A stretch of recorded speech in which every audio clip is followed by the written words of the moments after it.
অনেকেই প্রশ্ন করেন ওরাল সেক্স কতটা নিরাপদ। আজকের ভিডিওটা তাদের জন্য। ওরাল সেক্স মানে হচ্ছে মুখ ও জিহ্বার মাধ্যমে যৌনাঙ্গে উত্তেজনা সৃষ্টি করা।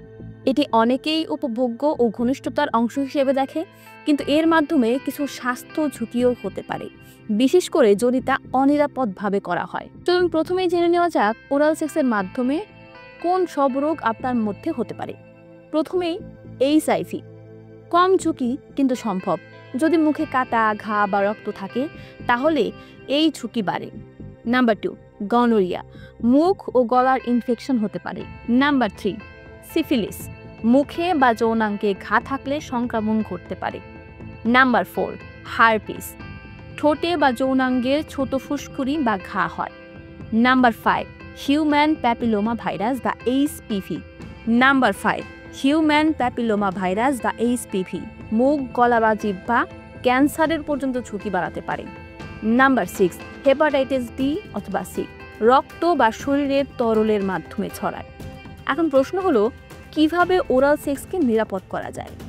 এর জন্য কন্ডোম বা ডেন্টাল ড্যাম ব্যবহার করুন। পুরুষের ক্ষেত্রে কন্ডোম, নারীর ক্ষেত্রে ডেন্টাল ড্যাম অর্থাৎ পাতলা লেটেক্সের শীট। নাম্বার 2, পার্টনারের স্বাস্থ্য সম্পর্কে জানুন। তার কোনো যৌন রোগ আছে কিনা নিশ্চিত হন। নাম্বার 3, মুখে কাটা বা ঘা থাকলে ওরাল সেক্স করা থেকে দূরে থাকুন। নাম্বার 4, সেক্স করার আগে ও পরে মুখ ধুয়ে ফেলুন। দাঁত ব্রাশ করলে মুখে মাইক্রো কাট হতে পারে, যা ভাইরাস প্রবেশের রাস্তা তৈরি করতে পারে।